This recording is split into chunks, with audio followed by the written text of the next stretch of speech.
Zimbabwe is at a crossroads.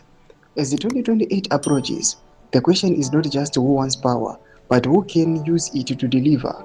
For many, Vice President Dr. Chiwenga answers that question. Here is why. Sadabina Mashukobranyu Kwapango and Isaac Makomich, the 10 reasons Chiwenga will make a good president. He puts the flag before the wallet. To subscribe or like button on the bell icon. Anabdanyura Chiti. 1. Military discipline and liberation war credentials. He fought for Zimbabwe's independence. He later commanded Operation Restore Legacy with precision and no bloodshed. Government needs that same discipline. No delays, no excuses. Anti-corruption track record. He said, catch and release must end. High-profile arrests followed. Shady deals were blocked. Looters fear consequences when enforcement is real. Respect the Constitution. In 2017, the army handed power to parliament. Chiwenga says, no one is above the law. A leader who respects the Constitution protects stability, and you also gain international support. Number 4. Regional and international military respect. SADC generals know him. So do defense partners in China, Russia, and beyond. That respect unlocks mining, farming, and infrastructure deals. Focus on production over politics.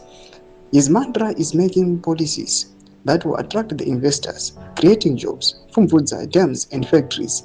Rallies don't feed people. Usually others are focusing on Cap 3. Yet Mukanya is saying, Banwan and Zara, they will mediate something. Number 6. Equality for all. He says every province must get its share. From Binga to Chipinge, no region should be left behind. Development must be balanced. Number 7. He is not a tribalist. His record shows projects and appointments across regions.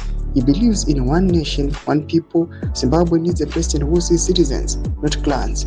He is a true Christian. He quotes scripture and speaks of servant leadership. For millions of voters, faith is character. A man who fears God will fear abusing people. Number 9. He's a man of his word.